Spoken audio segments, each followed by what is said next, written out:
के सत्र की ओर बहुत सारे प्रश्न बाहर से जो ऑनलाइन आए हुए हैं आज उनको भी ले लेंगे महाराज श्री की आज्ञा से। अभी पहले प्रश्न के लिए मैं आमंत्रित कर रहा हूं श्रीमान प्रद्युम्न सिंगई, महामंत्री सटल दिगंबर जैन समाज विदिशा, चले आए। और उसके बाद में तैयार रहेंगी डॉक्टर अमित भीमावत और डॉक्टर अशोक जी जैन साहेगढ़, ये तैयार रहे।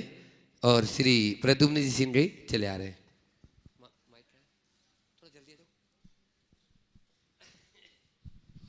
नमोस्तु महाराज श्री। महाराज श्री, मेरा निवेदन ये है कि जो अपन पशुओं की रक्षा के लिए कार्यक्रम कर रहे हैं उसमें ये जरूरी है कि गोग्रास जो है उनके लिए उगाने के लिए व्यवस्था हो।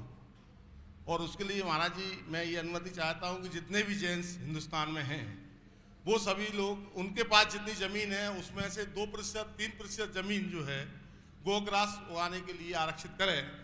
और इसके लिए महाराज श्री आपका आशीर्वाद और आपका। आप प्रश्न करो, सुझाव मत दो। ठीक है, आपने जो भाव व्यक्त किया है वो मैं केवल इतना कहना चाहता हूँ कि हम जिस परंपरा में जीने वाले हैं उसमें चूल्हे की पहली रोटी गाय के लिए समर्पित की जाती है, और वह इस बात का प्रतीक है कि हम अपने से ज़्यादा मूक प्राणियों की चिंता करते हैं। इसलिए मूक प्राणी की रक्षा के लिए सदैव तत्पर रहना चाहिए और व्यवहारिक रूप पर जो संभव है वो उपलब्ध कराना चाहिए। आगे से डॉक्टर अमित भीमावत, उसके बाद डॉक्टर अशोक जी जैन साहेगढ़। नमोस्तु गुरुदेव। गुरुदेव, हमारे धर्म में जिन दर्शन का बड़ा महत्व बताया गया है, जिसमें जिनेंद्र भगवान की वीतराग प्रतिमा का हम दर्शन करते हैं। जब कोई प्रतिमा नहीं बनती है, जब उसकी प्रतिष्ठा नहीं हुई होती है और प्रतिष्ठा होने के बाद भी उसका बाह्य स्वरूप तो वैसा ही रहता है, तो भी प्रतिष्ठा होने के बाद ही उसके दर्शन मात्र से पापों और अनेक कर्मों का नाश होता है। तो उस प्रतिमा में ऐसा कौन सा परिवर्तन होता है जो हमारे कर्मों को नाश कर देता है, जिसका दर्शन मात्र ही हमारे कर्मों का नाश कर देता है, जो अप्रतिष्ठित अवस्था में नहीं होता? देखिए, आपके पास एक नोट है, उस नोट में गवर्नर की सील लगने के पहले और गवर्नर की सील लगने के बाद क्या अंतर होता है? गवर्नर की सील लगने के पहले उस नोट की क्या वैल्यू होती है? हाँ, वो क्या है? कागज। और गवर्नर की सील लगने के बाद वो क्या है? हाँ, नोट। तो भगवान के प्रतिमा की प्रतिष्ठा होने के पूर्व वो है मूर्ति, और मुनि राजों के द्वारा विधि विधान के साथ पंचकल्याण की प्रतिष्ठा विधि संपन्न करने के उपरांत सूर्य मंत्र देते ही वो मूर्ति मूर्ति ना होकर भगवान बन जाते हैं। ये दोनों में अंतर है, समझ गया? इसलिए हमारा भावातिशय प्रतिष्ठा के बाद प्रकट होता है, प्रतिष्ठा के पूर्व नहीं। समझ गए? चलिए डॉक्टर अशोक जी जैन साहेगढ़। नमोस्तु महाराज जी। महाराज जी, हमारा प्रश्न है, बुंदेलखंड में सामूहिक अभिषेक की परंपरा है, लेकिन कुछ महानुभाव पूजन पहले करते हैं और अभिषेक बाद में करते हैं, इसमें उन्हें क्या दोष लगता है महाराज? ऐसे लोग, कुछ लोग होते हैं ना, खाना पहले खाया जाता है, पानी बाद में पिया जाता है, पर कुछ लोगों की आदत खराब होती है, पहले पानी से पेट भर लेते हैं, बाद में खाना खाना चाहते हैं। अब उनको हम क्या करें? ठीक है, ये व्यवस्था के अनुरूप कार्य होना चाहिए, अतिरेक नहीं होना चाहिए। चलिए। गुड़गांव से पुष्पलता जैन और पुष्पा सेठी दिल्ली। एक प्रश्न आया महाराज जी, आजकल जैन शब्द को उपनाम सरनेम जैसे उपयोग होने लगा है बिना जैनाचार का पालन किए, यह कहाँ तक सही है? बाजार में भी यह प्रचलित हो रहा है, जैसे जैन पाव भाजी, जैन चाइनीज फूड आदि।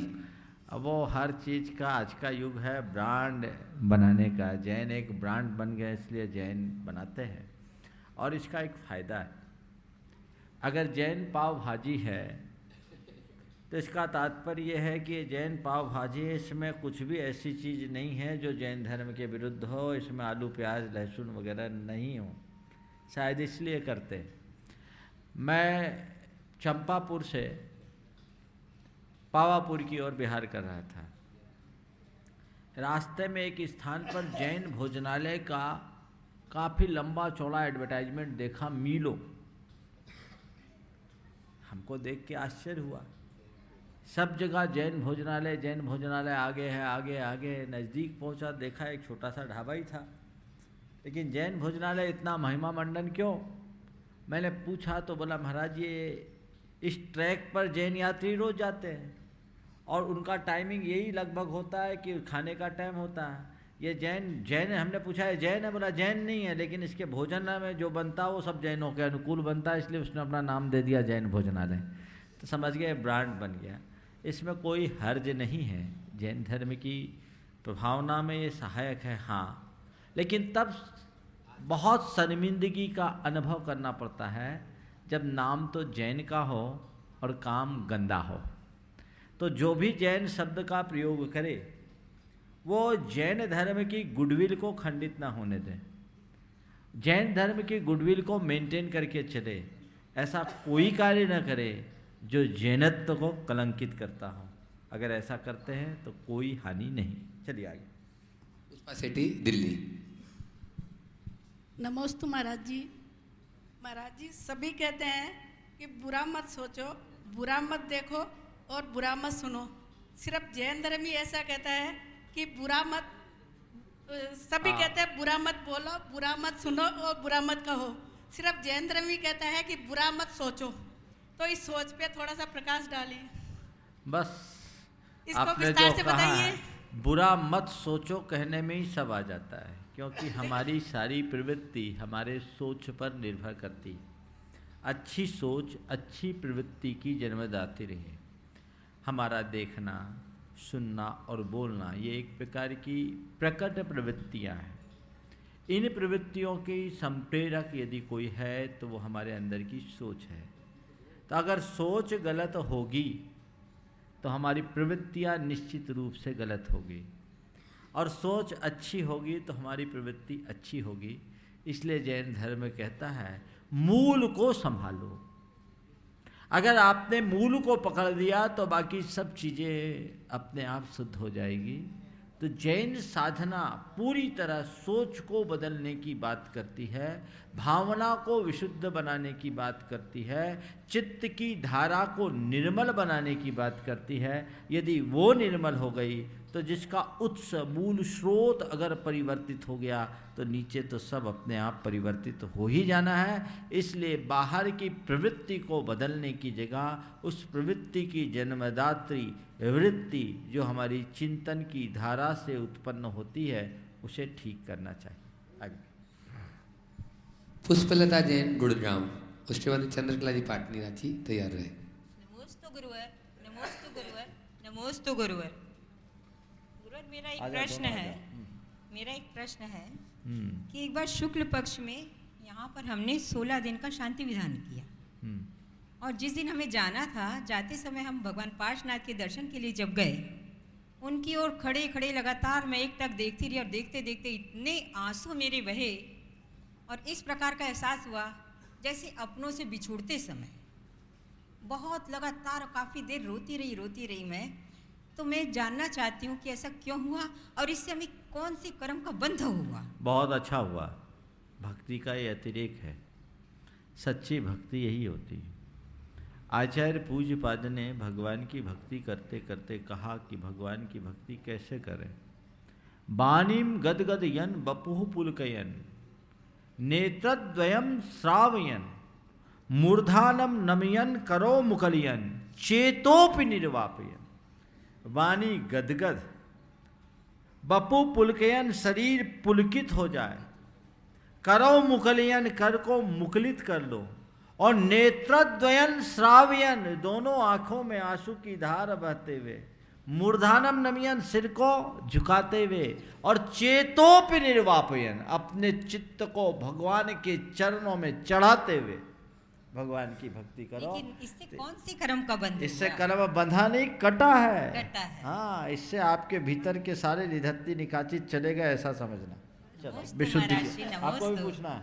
पूछो पूछो पूछो। अच्छा, एक में एक फ्री है। हाँ बोलो। महाराज जी, अगर कोई दीक्षा लेने का भाव बना रहा शुरू से ही, बीच में बनते रहते हैं, टूटते रहते हैं, वो ले नहीं पाता, इसका कारण क्या है, इसका उपाय क्या है? दीक्षा लेने का भाव बनता है और काफी बार बनते हैं, फिर ऐसे करके वो कुछ समझे अपने मन की। हाँ, इसका वो ले मतलब नहीं है पाता। कि अभी आपके अंदर अप डाउन्स चल रहे हैं, स्थिरता का अभाव है, दृढ़ता का अभाव है। वैराग्य भाव को दृढ़ करो, आपके अंदर की स्थिरता आएगी और आगे भाव साकार हो पाएगी। चलो। नमोस्तु महाराज श्री। महाराज श्री, माँ अपने बच्चे के लिए पहली पाठशाला होती है, लेकिन वो माँ क्या करे जिसके गर्भ में बच्चा आया और वो उसको अपने चारों तरफ का वातावरण विपरीत मिला, और वो अपने गर्भ के बच्चे को संस्कार किस प्रकार दे? बहुत गहरा प्रश्न है। जिस घर में किसी भी स्त्री के पेट में कोई बच्चा आ गया हो, उस पूरे घर की जिम्मेदारी ये है कि उस घर को तनाव मुक्त, चिंता मुक्त वातावरण दे, ताकि आने वाले उस बालक के ऊपर घर परिवार के अशुभ अमंगल तरंगों का प्रभाव न हो। हमारे शास्त्रों के अनुसार एक गर्भ को धारण करने वाली स्त्री को चाहिए कि वह 24 घंटा शुभ भावों में रमे रहे, पवित्र विचारों में खोए रहे, उसका पूरा समय धर्म ध्यान, आमोद प्रमोद और ललित कलाओं में बीते, और शौर्य और पराक्रम की गाथाएं वह पढ़े, सुने, सुनाए, जिससे कि उसके पेट में पलने वाले बच्चे के भीतर अच्छे संस्कार उत्पन्न हो और वो एक अच्छे संतान को जन्म देने वाली माँ बनने का सौभाग्य पा सके। आपने जो ये सवाल किया है कि जिसके घर का वातावरण एकदम विरुद्ध है, माँ चाहती है कि मेरे पेट में पलने वाला बच्चा अच्छे से जन्म ले, तो उस समय उस माँ को क्या करना चाहिए? मैं आपको कहना चाहता हूँ, आप सबके सामने एक बहुत अच्छा उदाहरण है अंजना का, जिसके पेट में हनुमान थे और उससे ज़्यादा विकट और विपरीत परिस्थिति शायद ही किसी गर्भवती स्त्री के जीवन में आई होगी। उस अंजना ने, जिसके पेट में हनुमान के आते ही पति ग्रह से उसे ठुकरा दिया गया, बाहर निकाल दिया गया, और पिता के घर में भी जिसे स्थान नहीं मिला, वन कांतारों में जो फिरती रही, अकेली व अबला, जिसके साथ केवल एक उसकी सखी बसंतमाला और कोई नहीं, भाग्य के सहारे वो निकल गई ऐसे भयानक वन में जहाँ सूर्य की किरणों का पड़ना भी मुश्किल। लेकिन आप सबको पुराण की कथा पता है, अंजना ने उस विषम परिस्थिति में भी कैसी क्षमता का परिचय दिया, वो कितनी दृढ़ता के साथ उसका मुकाबला की। एक पल को भी उसने आर्त ध्यान नहीं किया। उसने कुल यही सोचा कि ये मेरे कर्म का उदय है और अपने द्वारा किए गए शुभाशुभ कर्म को सबको भोगना ही पड़ेगा। निर्दोष होने के बाद भी उसे निकाला गया, लेकिन उसने कहीं ना तो शिकायत की, ना किसी प्रकार की फरियाद की। दोनों से मुक्त होकर सहज भाव से कर्म की परिणति को स्वीकारी, और उसको पता था कि कर्म की सत्ता से भी ज़्यादा मजबूत धर्म की सत्ता होती है। आज नहीं कल मेरे जीवन में सफलता होगी। और उस घड़ी में भी उसने अपने परिणाम की रक्षा की। इसी का परिणाम रहा कि पेट में पलने वाले हनुमान भी पराक्रमी बन सके। सब तरफ से ठुकरा दी जाने के बाद, चारों तरफ से संकटों में घिरे रहने के उपरांत भी अंजना ने जिस धैर्य का और दृढ़ता का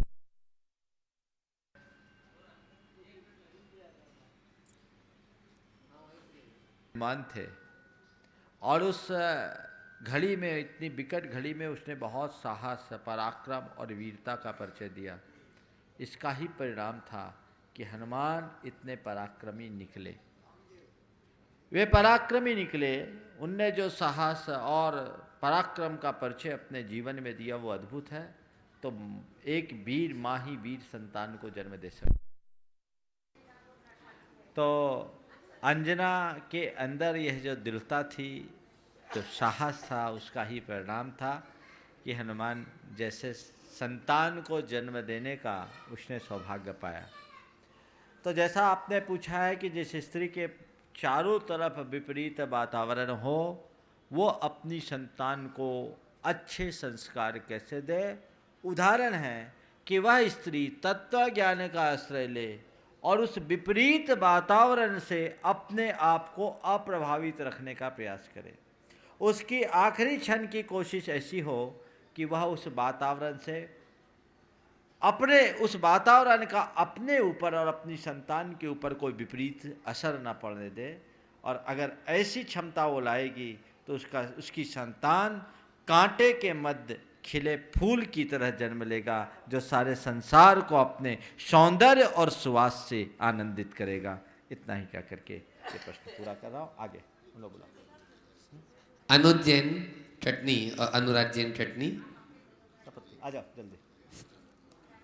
अनुज विभा जैन और अनुराग जूही जैन चले आएंगे और साथ में चले आएंगे उत्तम चंद जी जैन, प्रभाजी जैन, कोयला वाले के नाम से फेमस है बंधु और डुनाइतन के ट्रस्टी भी हैं। जोरदार तालियों से उनका स्वागत करें।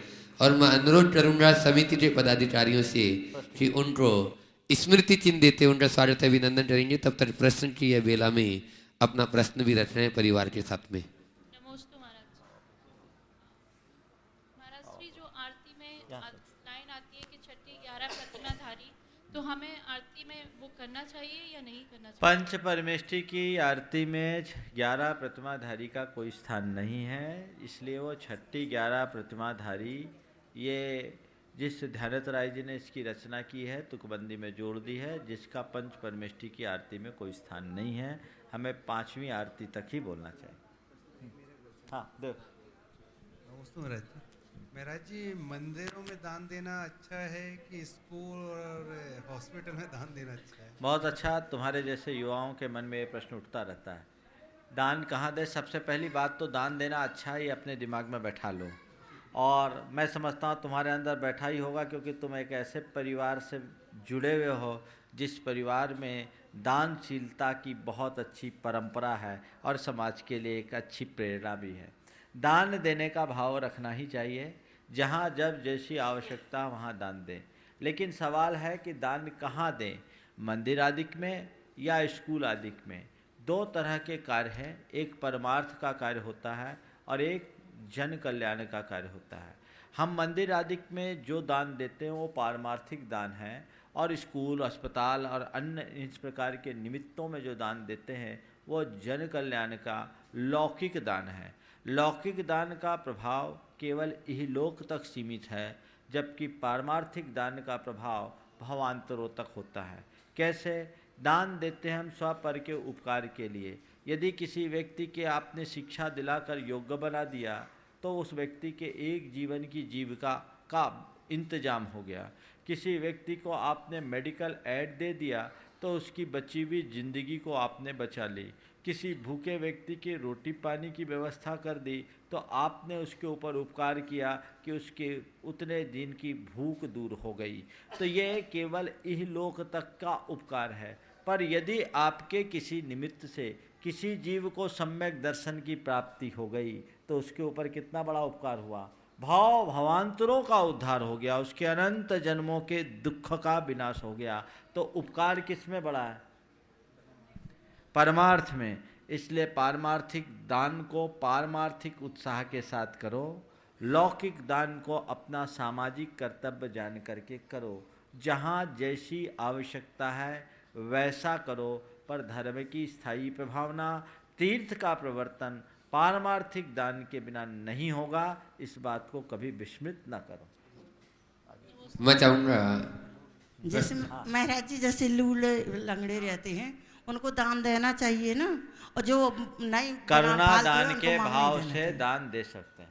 नहीं, जो भीख मांगने आते हैं, घर में आते हैं, उनको देना चाहिए नहीं देना चाहिए? कटोरा लेके आते हैं ऐसे देखो, उनके प्रति करुणा बुद्धि से दे दो। जो आचार्य कुंद ने कहा है कि तिक्तम बुभिक्तम वा भूखे प्यासे पीड़ित कदर्थित व्यक्ति को देख करके मन में जो अनुकंपा का भाव, दया का भाव आता है, वो करुणा है। तो इसको करुणा बुद्धि से देने में कोई हानि नहीं है। हाँ, जिनके बारे में स्पष्ट पता है कि ये इसका मिसयूज करते हैं, उनको आप मत दो, तो अपने हिसाब से देखो। हाँ चलो आगे आगे, वो पूछेंगे। श्रीमान सुभाष जी जैन साहब, मुख्य प्रशासक गुणायतन, आज जो उत्तम चंद जी जैन साहब यहाँ पर उपस्थित हैं, गुणायतन के ट्रस्टी तो हैं ही, साथ ही में इन्होंने पावापुरी सिद्ध क्षेत्र में, जिसकी चर्चा मैंने पहले भी की थी, उसमें 1 कमरा अपनी ओर से इन्होंने दान किया है। जोरदार तालियों से ऐसे उदार मना का स्वागत करें। आचार्य विद्यासागर भवन जो पावापुरी सिद्ध क्षेत्र पर जो बन के तैयार हो चुका है, उसमें 1 कमरा इनकी ओर से भी दान किया गया है। और साथ में ही गुणायतन से तो जुड़ी गए हैं और जुड़े हुए हैं और आगे वो बढ़े, इसी भावना के साथ में मुख्य प्रशासक सुभाष जी उनका स्वागत अभिनंदन कर रहे हैं। आप लोग जोरदार तालियों से उत्तम चंद जी के पूरे परिवार का स्वागत अभिनंदन करेंगे। और इसी क्रम में अगले प्रश्न के लिए मैं आमंत्रित करूंगा डॉक्टर वंदना दीदी सागर। कुछ प्रश्न महाराज जी आप फटाफट ये ले लेते।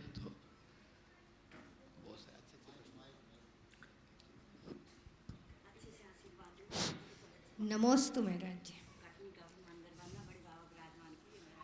महाराज श्री, निराशा और प्रतिकूलता के क्षणों में समता कैसे बनाए रखें? अक्सर ऐसा होता है कि जब प्रतिकूल वातावरण होता है और निराशा के क्षण होते हैं तो पहले से ही बहुत ज़्यादा डिप्रेशन आ जाता है। उसको एक युवक ने इसी आशय का प्रश्न मुझसे कभी किया और उसने मुझसे पूछा कि महाराज, सब तरफ से हताश हो चुका हूँ, अब कोई रास्ता नहीं दिखता, मैं क्या करूँ? मैंने उससे एक सवाल किया कि यदि तुम कहीं जा रहे हो और रास्ते में आगे कोई पहाड़ी आ जाए, रास्ता बंद हो जाता है, तो तुम क्या करते हो? आप क्या करोगे? बोला, मैंने कहा क्या करोगे? उस पहाड़ी से अपनी गाड़ी को टकराओगे, रिवर्स आओगे? बोला नहीं आएंगे। बोले क्या करेंगे? बोले डाइवर्शन देखेंगे और डाइवर्शन देख करके उस पहाड़ी को क्रॉस करेंगे कि किधर से हमारी गाड़ी आगे जाए। तो मैंने उससे यही कहा कि जब तुम्हें चारों तरफ अवरोध दिखे, ऐसा लगे कि सब दरवाजे बंद हो गए, तो बंद दरवाजों को देखने की जगह खुले द्वार को टटोलने की कोशिश करो, डाइवर्सन लो। इस रास्ते पर चल करके मैंने अपने जीवन में सफलता नहीं पाई, आज मेरा मन टूट रहा है, तो कोई ऐसी बात नहीं कि एक ही रास्ता है सफलता के 100 रास्ते हैं। इस रास्ते से मैं सफल नहीं हो सकता, तो इस रास्ते से आऊँगा। जीवन में जो एक प्रतिकूलता की चट्टान मेरे सामने आई है, उसे मैं पार करके छोड़ूंगा, इधर से छोड़ूँ तो और इधर से छोड़ूँ तो जब प्रतिकूलताएं आए, अपने मन की धारा को मोड़ने का अभ्यास करें, प्रतिकूल अनुकूल बन जाएगा। यही एक सच्चा रास्ता है। आगे ये प्रश्न मेरे लिए दिए हैं, ये लोगों के प्रश्न आए हैं। पूछा है भरत जैन ने नासिक से कि पाप तथा पुण्य कर्म ये शरीर या मन करता है, आत्मा तो शरीर से अलग है, तो इसके बंध आत्मा से कैसे जुड़ते हैं? निश्चय से देखा जाए तो आत्मा न पाप करता है न पुण्य, लेकिन हमारे अनादि के कर्मों के बंधन के कारण हमारी आत्मा विकारी हो गया है। इस कारण से ये आत्मा राग द्वेष से भरा रहता है, और जब तक राग द्वेष से भरा है तब तक पुण्य पाप का सारा कर्तृत्व तो आत्मा के साथ जुड़ा है। आत्मा जब तक अज्ञानता रूप परिणति से जुड़ा है तब तक वह पुण्य पाप के साथ जुड़ा रहता है, और आत्मा में जब ज्ञान संपन्नता आ जाती है और आत्मा का आत्मा के साथ केंद्रीकरण हो जाता है तो सारे राग द्वेष नष्ट हो जाते हैं, और आत्मा का आत्मा से सीधा संबंध स्थापित होने के कारण न बंध होता है न मोक्ष होता है। अनुव्रत और महाव्रत में क्या अंतर है? ये दमनदीप से माधुरी जैन ने पूछा है। अनुव्रत और महाव्रत, 5 पापों के परिपूर्ण त्याग को महाव्रत कहते हैं, और उनके आंशिक त्याग को अनुव्रत कहते हैं। 5 पाप को जब हम पूरी तरह छोड़ देते तो महाव्रत ये मुनियों का होता है, और उनको हम एक देश छोड़ते, स्थूल रूप से छोड़ते हैं तो अनुव्रत गृहस्थों का होता है। आचार्य श्री के अनुसार उत्तम व्यवसाय के 3 लक्षण अल्प हिंसा, न्यूनतम व्यस्तता, अधिकतम आमदनी होती है। तो क्या शेयर ट्रेडिंग को उत्तम व्यवसाय मान सकते हैं? आदित्य जैन नोएडा ने पूछा है। ये 2 दिन पहले मैंने कहा था कि व्यवसाय का कैसे चयन करना चाहिए जिसमें अल्पतम हिंसा, अधिकतम न्यूनतम व्यस्तता और अधिकतम आमदनी हो। आपने पूछा है शेयर ट्रेडिंग का व्यवसाय उत्तम है क्या? नहीं, शेयर ट्रेडिंग का व्यवसाय तो मेरी दृष्टि में सबसे खराब व्यवसाय है। कैसे? मैं एक लाइन में शेयर बाजार की समीक्षा करता हूँ। जिस धंधे में माल खरीदने के बाद दाम घटे और बेचने के बाद बढ़े, उसका नाम शेयर बाजार। जिस धंधे में, रिपीट करता हूँ, जिस धंधे में माल खरीदने के बाद दाम घटे और बेचने के बाद बढ़े, उसका नाम शेयर बाजार। वो खरीदने में भी रुलाएगा और बेचने में भी रुलाएगा। उसमें टेंशन भयंकर है। सेंसेक्स चढ़ता उतरता है और उसके सामने बैठे हुए लोगों के भावों में कितना उतार चढ़ाव होता है, तनावग्रस्त होकर कितने लोगों को अटैक आता है और कितने लोग आत्महत्या कर लेते हैं, आपको शेयर बाजार से पता होगा। शेयर बाजार में आप ये सोचते हो कि उसमें व्यस्तता कम है, हो सकता आमदनी भी देखने को मिल सकती है, लेकिन हिंसा से मुक्त नहीं हो सकते, क्योंकि जिन भी कंपनियों का आप शेयर की खरीद बिक्री करते हैं, उस कंपनी की होने वाली हिंसा का उतना ही शेयर आपके कोटे में भी जाता है। तो शेयर बाजार का व्यवसाय बहुत प्रशंसनीय व्यवसाय नहीं है। ये एक प्रकार का जुआ भी बन जाता है यदि आप इसमें फ्यूचर और फाटकर करते हैं तो। और MCX से जुड़ा हुआ जो कम्युनिटी का व्यवसाय है वो तो पूरी तरह लाइसेंसी सट्टा है, जुआ है। ये बिल्कुल उचित नहीं है और इससे लोगों के घर बिखर जाते हैं। मेरे पास आज तक एक भी ऐसा व्यक्ति नहीं मिला मुझे जो ये कहे कि मैंने शेयर बाजार में स्थायी रूप से कमाया हो ब्रोकर को छोड़कर। और ये टोपी पहनाने का धंधा है, समझ गए? एक कहानी सुनाऊं, आपको बात स्पष्ट हो जाएगी कि शेयर बाजार का काम कैसे गंदा होता है और इसमें किस तरीके की टोपी पहनाई जाती है। एक गांव में बंदरों का भारी आतंक था। एक सेठ पहुंचा अपने मुनीम के साथ और उसने कहा कि भाई मुझे बंदर की ज़रूरत है और आप लोग दे दो, 100 रुपये में मैं बंदर खरीद लूँगा। गांव के लोगों ने कहा बहुत अच्छा है, रुपये के रुपये मिलेंगे और बंदरों से भी निजात पाएंगे। तो फटाफट लोगों ने बंदरों को पकड़ा और सैकड़ों बंदर सेठ को दे दिए गए। सेठ ने 100 रुपये का पेमेंट कर दिया, उन सारे बंदरों को बंधवा कर एक पेड़ के नीचे रख दिया। अब उसके बाद उस सेठ तो चला गया, उसके आदमी ने कहा कि भाई हमें और बंदर की ज़रूरत है। अब बंदर की क्राइसिस थी, उसने बोला हम 150 में ले लेंगे। 50-60 बंदर और इधर उधर से मिले, उनने 50-60 बंदर 150 में दे दिए। अब कहा हमें और बंदर की ज़रूरत है और अगर मिल जाए तो हम 300 तक में ले लेंगे। तो क्या किया, लोगों ने देखा 1-2 बंदर और मिले, लेकिन बंदर की क्राइसिस, सब घूमे बंदर बंदर बंदर। तो एक दिन लोगों ने आकर के उसके मुनीम से कहा भाई बंदर की समस्या है। तो बोला देखो भाई, बंदर की क्राइसिस है, बंदर तो बंदर है, बंदर के चेहरे पे कुछ नाम तो लिखा नहीं रहता, सब बंदर शकल से एक से दिखते हैं।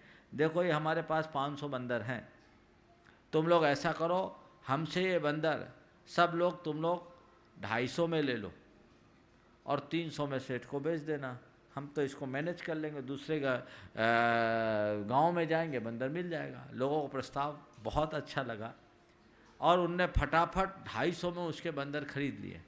और बोले कल सेठ आएगा उसको दे देना 300 में। दूसरे दिन सेठ आया ही नहीं, तो 150 में बेच के 250 में खरीदे। इसी का नाम शेयर बाजार है। वही माल, ये टोपी पहनाने का काम है, इसमें हिंसा होती है, इस तरह का कार्य नहीं करना। शेयर बाजार का काम अगर कोई करते भी है तो मैं आपको कुछ हिदायतें देता हूँ। पहली बात तो ऐसी कंपनियों का कोई शेयर का लेन देन नहीं करो जिसके प्रोडक्ट हिंसा से जुड़े हों जिनमें चर्म निर्मित वस्तुओं का व्यवसाय हो, शराब जैसी निंद वस्तुओं का व्यवसाय हो, चर्बी जैसी चीज़ों का, मांस जैसी चीज़ों का, पोल्ट्री जैसी चीज़ों का कोई भी उत्पादन होता हो, वो फिशिंग है, पोल्ट्री है, शराब है, जो क्रूर कर्म से समन्वित है, ऐसी कंपनी का कोई शेयर, चाहे तुम्हें उसमें कितना भी लाभांश मिले, भूल कर लेन देन नहीं करना, नंबर 1। नंबर 2, आप फ्यूचर फाटका बिल्कुल बंद कर दो, भूल कर ना करो। और शेयर में अगर कमोडिटी का काम मत करो, और यदि शेयर में लेना ही है तो डिलीवरी से लेकर के आप लेन देन करो। पर कब? ये मान के चलो कि मैं अपना रुपया गड्ढे में डाल रहा हूँ, वो कंपनी के साथ शेयर आपने बनाया, उसके आपके भागीदार तो उतने ही हिस्से में होंगे, लेकिन आपको जांच परख कर करना है। आपने उस कंपनी में निवेश कर दिया और भूल जाओ, लेकर के भूल जाओ, जब जरूरत हो तब बेचना। और उसमें भी कितना रुपया इन्वेस्ट करो? अपनी संचित निधि का 20% से ज़्यादा नहीं। एक लिमिट बना लो कि मेरी जो संचित निधि है उसका 20% मैंने गड्ढे में डाल दिया, और उसमें से जो एप्रिसिएशन आए, तुम्हारी आमदनी हो, उसका 80% निकाल लो, 20% उसमें डालते जाओ, और वो पूरा हो जाए तो हाथ जोड़ लो, कभी ज़िंदगी में विफल नहीं होंगे। नहीं तो मैंने ऐसे ऐसे लोगों को देखा है जिनने करोड़ों करोड़ रुपये का नुकसान इस शेयर बाज़ार में झेला है और बहुत नीचे की स्थिति में आए। तो आप अपने आप को संभालिए, ये जैसे आता है वैसे जाता है, इसलिए इसका ध्यान रखना चाहिए। मेरे उपदेश को आधार बनाकर इस तरह के व्यवसाय को प्रमुखता देना ठीक बात नहीं है। हमारा धर्म कहता है कि कर्म सिद्धांत पर जीवन का सुख दुख निर्भर रहता है, तो जन्म कुंडली ग्रहों का कोई प्रभाव पड़ता है या ये झूठा है? संतोष हवाले जैन, कर्नाटक से पूछा है। जन्म पत्री और कुंडली आदि के विषय में मैंने कई बार बोला है कि इनका बहुत सीमित प्रभाव है, यही सब कुछ नहीं है। जन्म कुंडली हमारे कर्मों की गणित को जानने का एक स्थूल आरेखन है, जिसके बल पर हम जान सकते हैं कि हमारा भावी शुभाशुभ किस प्रकार का हो सकता है। लेकिन लकीर के फकीर मत बनिए। द्रव्य क्षेत्र काल भाव के अनुसार अपना कर्म फल देता है, इसलिए कुछ भी हो कुंडली देख देख कर आप जीवन को मत बनाइए। जीवन ऐसा जिए कि आपको देखकर लोग अपने जीवन की कुंडली बना रहे, उनका भाग्य बदल जाए। इस रास्ते को अपना करके चलने की कोशिश करनी चाहिए। ज्योतिष के आधार पर अपने भावी को जानकर वर्तमान को संभालते हैं तो अपने भावी अनिष्ट में काफ़ी कुछ अंतर आप ला सकते हैं, लेकिन उसके बाद भी यदि ऐसा नहीं होता तो उसमें समता रखना ही कर्म सिद्धांत के सम्यक श्रद्धान का रूप है। पूछा है अर्धपुद्गल परावर्तन क्या है? ये शास्त्रीय टेक्निकल शब्द है, ये बहुत लंबा है, समझ गए। कर्म परावर्तन में कर्म द्रव्य परिवर्तन और नौकर्म द्रव्य परावर्तन होता है, उसको अर्धपुद्गल परावर्तन कहते हैं। हमें जब आचार्य महाराज ने पढ़ाया था तो एक बहुत सुंदर उदाहरण देकर इस बात को स्पष्ट कर दिया था। उन्हीं के उदाहरण को आज आप सबके बीच रखता हूँ। अर्धपुद्गल परावर्तन काल बहुत लंबा चौड़ा काल है, इसको समझो तो उदाहरण को याद रखो। जैसे एक हरा भरा पेड़ हो, वो हरा भरा पेड़ सूख गया, उसके पत्ते झड़ गए और पूरा का पूरा पेड़ ठूठ में परिवर्तित हुआ, उस पेड़ में आग लग गई। आग लगने के बाद पूरा का पूरा पेड़ राख में परिवर्तित हो गया। हवा चली, राख पूरे वातावरण में उड़ गई और फिर तेज बारिश हुई, जो रहे सहे निशान थे वो भी धुल गए। पूरे के पूरे उस पेड़ के परमाणु वातावरण में बिखर गए और वापस वे सारे परमाणु एकत्रित होकर वैसे के वैसे पेड़ रूप में परिणत हो, उसी शेप, उसी साइज, उसी स्थान पर, उसी जाति का।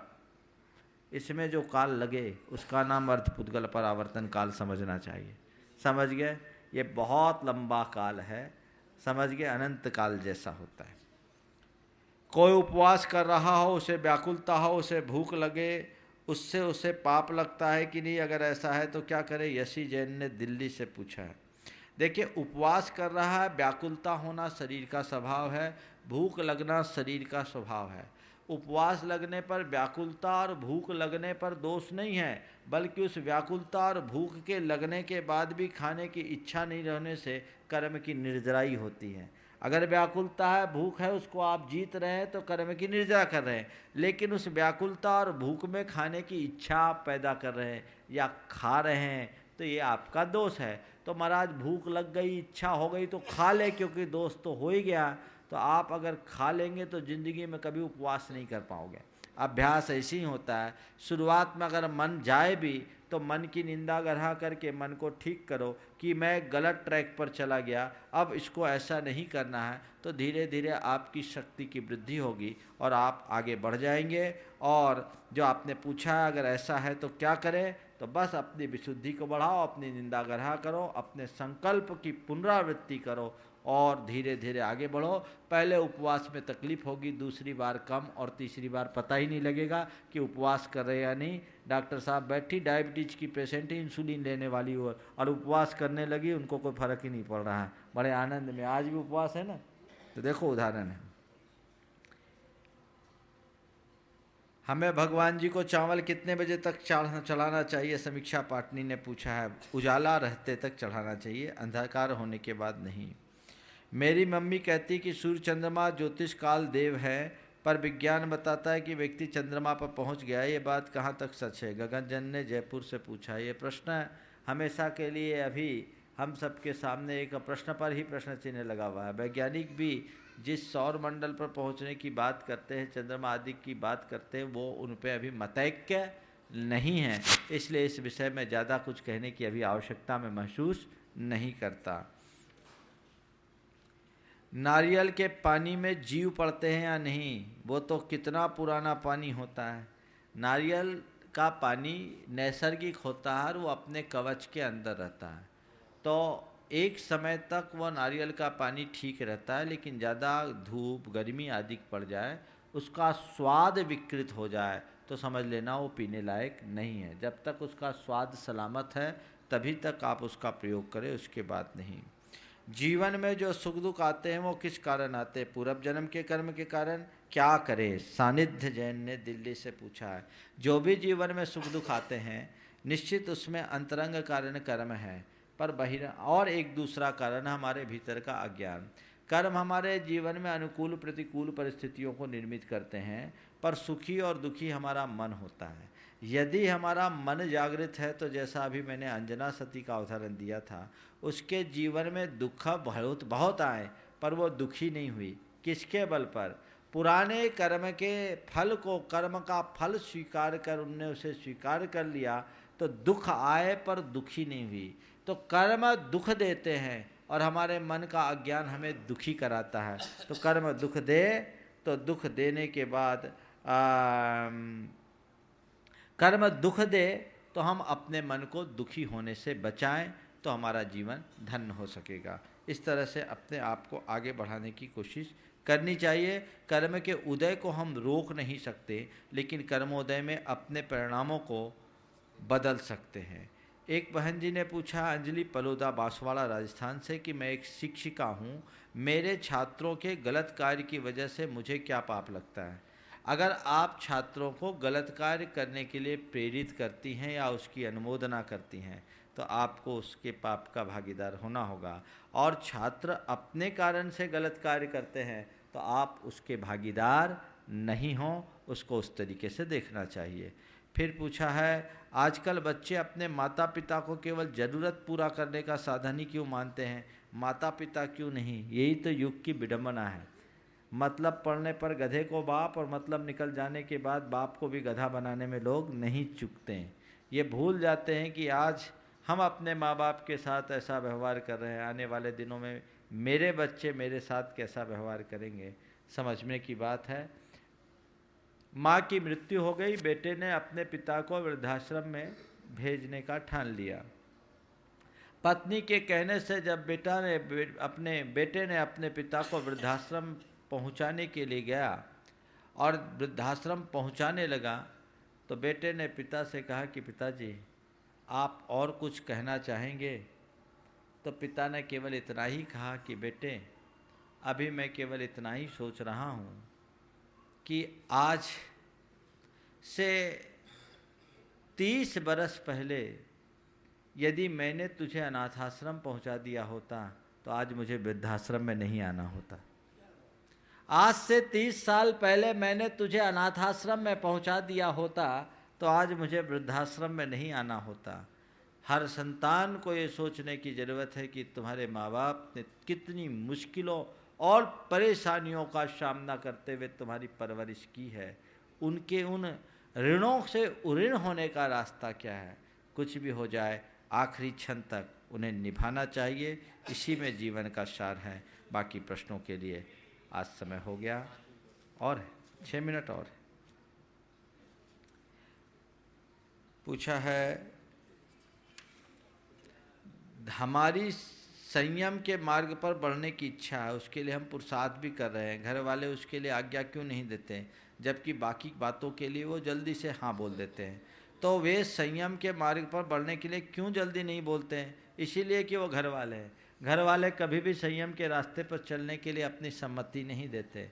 मैं तो ये कहना चाहता हूँ, जो भी संयम के रास्ते पर चलना चाहते हैं अपने अंदर दृढ़ता बना के रखे और मजबूत रहे और अपने माँ बाप से और परिवार के लोगों से ये कहे कि यदि हम किसी गलत रास्ते पर जा रहे होते तो आपका एक इशारा मेरे लिए पर्याप्त होता, लेकिन हम अच्छे रास्ते पे जा रहे हैं तो इस रास्ते पर चलने के लिए आपको हमें सहायक बनना चाहिए, बाधक नहीं। मैं भावुकता में एक कदम नहीं उठा रहा, वैराग्य से प्रेरित होकर के अपना कदम बढ़ा रहा हूँ। इसलिए आप मेरे सहायक बने और निश्चित यदि आप दृढ़ होंगे तो इसमें आपको सफलता मिलेगी। हमारे संघ में एक कारिका है दुर्लभमती जी, दुर्ग की। उनका वैराग्य का भाव था और घर के लोग उनके लिए बहुत ही प्रतिकूल व्यवहार कर रहे थे, लेकिन धन्य है वो 4 साल इतना धैर्य और संयम का परिचय दिया कि 84 से 88 तक 4 वर्षों में घर के लोगों को जब ये समझ में आ गया कि अब तो ये हमारे हाथ से जाने वाली है, तो अंततः वही लोग आचार्य महाराज के चरणों में उन्हें छोड़ करके गए और उनकी दीक्षा हुई तो आचार्य श्री ने उनका नाम दुर्लभमती रखा। तो ये चीज़ ध्यान में रखना चाहिए। आप दृढ़ता रखें और माँ बाप से ये कहना चाहता हूँ कि अगर तुम्हारी संतान संयम के रास्ते पर चलती है तो कभी उसमें अवरोध उत्पन्न न करो। मैं जब ब्रह्मचारी था तो एक ब्रह्मचारी संघ में आया और संघ में आने के बाद उसकी ड्रेस बदल गई, संघ में भर्ती हो गया। अब उसका जीजा बहुत तेज था और वो अपने कुछ रिश्तेदारों के साथ जीप लेकर आया और उसको एक प्रकार से किडनैप करके ले गया। ये 1985 की बात है। आपको क्या बताऊं, उस समय उसने बीकॉम फर्स्ट ईयर में एडमिशन लिया था और उसे उठाकर ले गए। आज वो जिस गांव में रहता है पूरे इलाके में उसका आतंक है, एक ज़बरदस्त गुंडा बन गया। साधु बनने वाले को तुमने गुंडा बना दिया। आज उनके परिवार के लोग रोते हैं कि हमने अपने मोह के कारण अपने बेटे का भविष्य खराब कर दिया और कुल पर कलंक लगा दिया। इसलिए अच्छे रास्ते पे अगर कोई चलता है तो अवरोधक मत बनो, बन सके अनुमोदक बनो। यही जीवन के कल्याण का कारण है। जब हम पूजा या स्वाध्याय में मन लगाते हैं तो क्या ये धर्म ध्यान है? यदि ये धर्म ध्यान है तो क्या ये फोर्थ गुण स्थान है? गुण स्थान नहीं, फोर्थ गुण स्थान। निश्चित पूजा स्वाध्याय वगैरह में आप मन लगाते हैं तो निश्चित रूप से धर्म ध्यान है। आज्ञा विचय धर्म ध्यान है और आज्ञा विचय धर्म ध्यान चतुर्थ गुण स्थान से होता है। यदि आपके साथ सम्यक दर्शन है तो चतुर्थ गुण स्थान पक्का है और इन्हीं से आपके गुण स्थानों की विशुद्धि बढ़ेगी। इसलिए निरंतर ऐसे कार्य और क्रिया को करते ही रहना चाहिए। चलिए, इस प्रकार आज के इस शंका समाधान के इस सत्र को और है हो गया, चलो और ले लें। श्री जी के प्रक्षाल के लिए जल को ग्रहण करके प्राशुक किया जाता है तो गर्म करने पर अनेकों जीवों की हिंसा नहीं होती। इस हिंसा का दोष किसे लगेगा? महेंद्र जैन ने ग्वालियर से पूछा है। देखिए, ये तो गृहस्थों की क्रिया है, इसमें हिंसा तो होगी। आप घर में स्नान करने के लिए जब गर्म करते हैं तो उसमें हिंसा नहीं होती क्या? घर से मंदिर जाते हैं, सड़क पर चलते हैं तो गाड़ी घोड़ा से जाते हैं तो उसमें हिंसा नहीं होती क्या? गृहस्थों की सारी क्रियाओं में यद्यपि कुछ हिंसा होती है, लेकिन इस हिंसा की अपेक्षा जो इससे पुण्य का उपार्जन होता है वो कई गुना अधिक होता है। इसलिए पुण्योपार्जन की क्रियाएं संपन्न करना चाहिए। और इस प्रकार आज के इस शंका समाधान के सत्र को पूरा कर रहा हूँ। जिनके प्रश्न रह गए अगले दिन की प्रतीक्षा करें।